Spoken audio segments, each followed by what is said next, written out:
तो ये देखो इस एक्सप्रेसवे के आजू बाजू में जो है काफी प्राइवेट कॉलोनीज हैं, ये सारी भजनपुरा वगैरह ये पड़ जाते हैं। 1 किलोमीटर बाद ये टोल गेट की भी तैयारी है। अच्छा, किस चीज का टोल लेंगे और किस किस से लेंगे आई डोंट नो। तो ये टोल ये सारे ई रिक्शे वाले भी देंगे, ये स्कूटर वाले, बाइक वाले? यही तो मजा है, टोल सिर्फ 4 व्हीलर देगा। अब पता नहीं, ऑटो भी जा रहा है। अभी तो घर नहीं खुला होगा जहाँ तक मुझे लगता है, बाकी तो चलो देखते हैं हाँ कि टोल खुला भी है कि नहीं खुला है।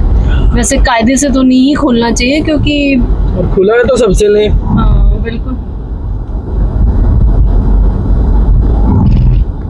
आ गया टोल भी, आ Loni toll plaza. Loni toll plaza है ये।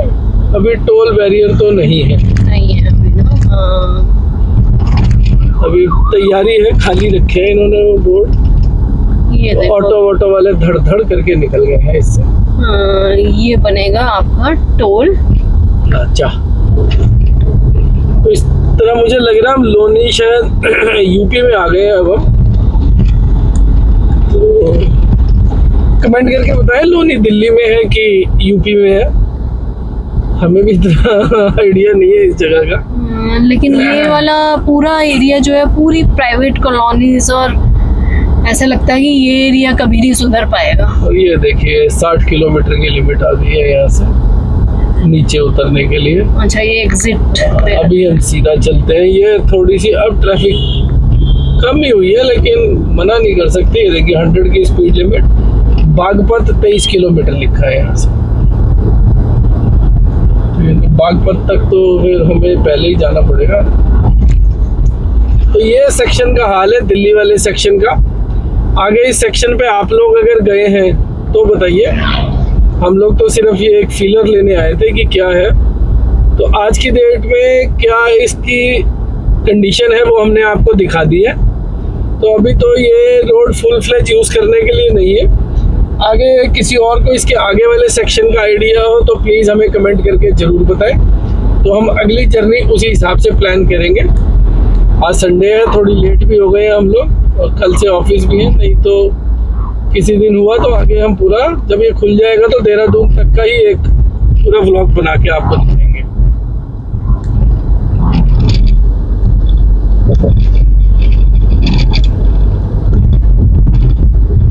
तो अब एग्जिट देखते हैं, एग्जिट कहाँ है।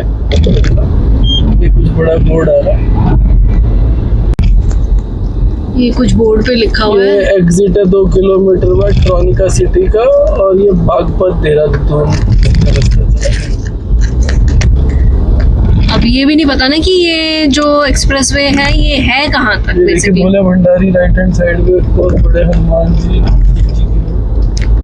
तो ये अब हम काफी आगे तक निकल आए हैं, तो अब थोड़ी सी फील आने लगी है। ये देखो देहरादून यहाँ से 188 किलोमीटर रह जाता है, तो अब थोड़ी सी फील आ रही है कि हाँ तुम एक्सप्रेसवे में हो, क्योंकि ट्रैफिक भी काफी कम हो चुकी है। और आगे ये ईस्टर्न पेरिफेरल रोड से जुड़ जाएगा, जहाँ से आप सोनीपत वाली साइड पे जा सकते हैं, और दिल्ली का मुकरबा चौक बाईपास वाली रोड जो है वो भी नेशनल हाईवे को आप वहाँ से ज्वाइन कर सकते हैं। तो जो ईस्ट दिल्ली में रहते हैं उन्होंने अगर मुरथल जाना है मेरे ख्याल से, तो उनके लिए ये रास्ता बहुत अच्छा हो जाएगा, या फिर उन्होंने चंडीगढ़ साइड जाना है तो ये रास्ता बहुत अच्छा हो जाएगा, उनको नेशनल हाईवे 1 पे कनेक्ट कर सकते हैं वहाँ से।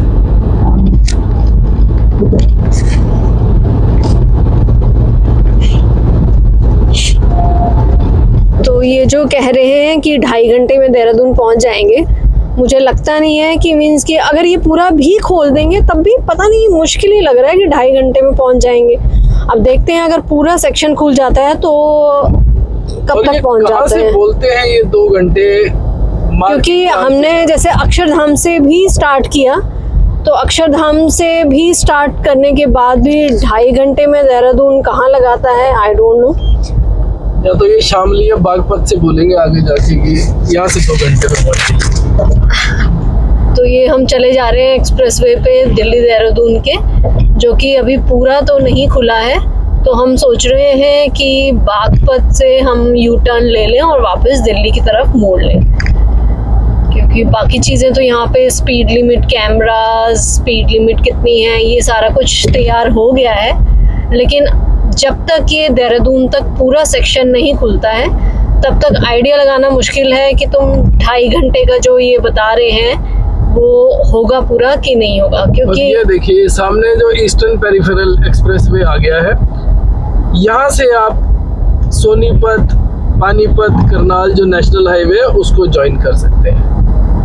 ये देखिए, ये लेफ्ट में जो एग्जिट आएगा आपका, यहाँ से आप निकल सकते हैं। ये देखिए कितना डस्टी रोड है अभी तो ये, लेकिन एग्जिट यही है। यहाँ पे इन्होंने खैर यहाँ पे वो भी बना दिया है साइनेज, लेकिन मिट्टी इतनी उड़ी हुई है यहाँ पे। ये देखिए अब यहाँ से है welcome to Delhi Saharanpur expressway, यहाँ फिर लिखा हुआ है। क्योंकि अगर अक्षरधाम से मतलब जो मयूर विहार वगैरह साइड रहते हैं, ये तो बागपत के लिए एग्जिट यहाँ से आ गया, तो मेरे ख्याल से हम यहीं से एग्जिट ले लेते हैं और वापस इस पे चढ़ जाएंगे। क्या बोलते हो? लेकिन एक मिनट नहीं उतार रहा, थोड़ा सा सावधान। वैसे यहाँ पे लिखा हुआ है कि आगे रास्ता बंद है, ये ऊपर से जो चला गया, हमने तो नीचे को ले लिया है। ये देखो कार्य प्रगति पे है, ये लिखा हुआ है। आई थिंक ये बागपत तक ही तो नहीं है, है ना? अभी सेक्शन कंप्लीट है, आगे का कुछ सेक्शन बनना बाकी होगा। क्योंकि यहाँ जो है ऊपर बोर्ड लगा हुआ था कि आगे रास्ता बंद है और इन्होंने बैरियर लगा रखा था, तो हमने तो नीचे की तरफ ले लिया है। ये अब तो कोई अच्छा सा पिट स्टॉप मिल जाए जहाँ से आप चाय पी सकते हैं। ये लो, यहाँ से U-turn ले लो, चलो भाई मार लेंगे। तो हमारी आज की जो जर्नी थी वो बागपत तक की थी, और अगला सेक्शन जब ऑफिशियली अनाउंस हो जाएगा तब खोलेंगे। थोड़ा U-turn पे थोड़ा सावधान होकर चले, पीछे से ट्रैफिक काफी आती है। और अब हम ये वापस दिल्ली की तरफ चले हैं। तो आज हम लगभग आए वो दिल्ली से 40-50 किलोमीटर ये सेक्शन दिखाने के लिए। तो बेसिकली ये जो है बागपत तक ही खुला है, तो अगर किसी को देहरादून जाना है तो वो पुराने जो रास्ते हैं या तो उसके थ्रू जा सकते हैं, क्योंकि अभी पूरा रास्ता ये खुला नहीं हुआ। और जो एंट्री करते हैं एक्सप्रेसवे में वो भी हाल खराब है। होनहार जनता सड़कों का इस्तेमाल करते हुए, लोगों को कब सिविक सेंस आएगी मालूम नहीं। ये देखो, तो हम वापसी, ये लिखा हुआ है मार्किंग्स है, सीधे जाओ अक्षरधाम टेम्पल है। ये देखो,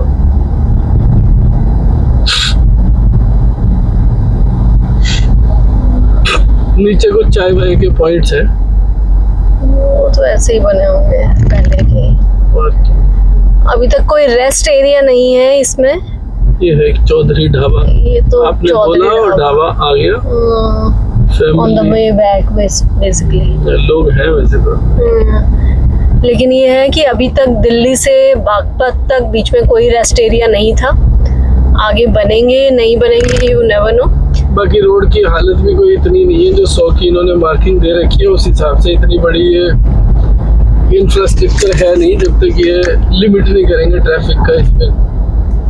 और ये है कि अक्षरधाम से जो इन्होंने बता रखा है कि मतलब एक्सप्रेसवे स्टार्ट हो जाता है, वो तो होता तो नहीं है, ऐसा लगता तो नहीं है वहाँ से, क्योंकि भीड़ काफ़ी है, ट्रैफिक बहुत है वहाँ पे, और सारी ही ट्रैफिक व्हीकल्स जो है वहाँ से एंटर कर जाते हैं। तो थोड़ी दूर आके ही अक्षरधाम जाके कि कितना पड़ता है, तो थोड़ी दूर आके ही तुम्हारे को फील आती है थोड़ी कि तुम एक्सप्रेसवे में आ गए हो। तो ये देखो, अब हम ये वापसी में हैं। ये देखो एक्सप्रेसवे के ऊपर अभी तो बसेस भी आ रही हैं। ये कहाँ से आ रही है? देहरादून वाली तो नहीं होंगी, ये शायद बागपत दिल्ली कुछ होगा सेक्शन ऐसा। तो अभी बेसिकली हमने आपको दिखा दिया है कि दिल्ली देहरादून जो एक्सप्रेसवे कितना खुला हुआ है, और बागपत तक का सेक्शन खुला हुआ है। यहाँ पर आप आ सकते हैं, लेकिन बिल्कुल आप एक्सप्रेसवे वाली उम्मीद मत करिए। यहाँ पे bikes, auto, 3 wheeler, e rickshaw, buses आपको सब कुछ प्लाई करता हुआ मिलेगा। तो जब तक रेगुलेट नहीं होती ट्रैफिक और जब तक ये ऑफिशियली नहीं खुलता, आपके पास अगर ऑल्टरनेट रूट्स हैं जो अच्छे प्रूवन हैं, जैसे मेरठ बाईपास रोड वाला है या यमुनानगर वाला है, तो मेरे हिसाब से तो अभी तक उन्हें ही यूज़ करना चाहिए। बाकी आप कमेंट करके बताएं अगर कोई पहले इस सेक्शन को यूज कर चुका है तो फिर हमें भी गाइड करें थोड़ा सा। तो इसको ब्लॉग को अब यही करते हैं खत्म, और अगले व्लॉग में मिलते हैं अपने दर्शकों के साथ। तो चलिए, ये था हमारा दिल्ली देहरादून एक्सप्रेसवे का सफ़र। तो अब मिलते हैं अगले व्लॉग में और देखते हैं कहाँ चलते हैं। तब तक के लिए goodbye and good day. And please मेरे चैनल को शेयर, सब्सक्राइब कीजिएगा एंड लाइक कीजिएगा।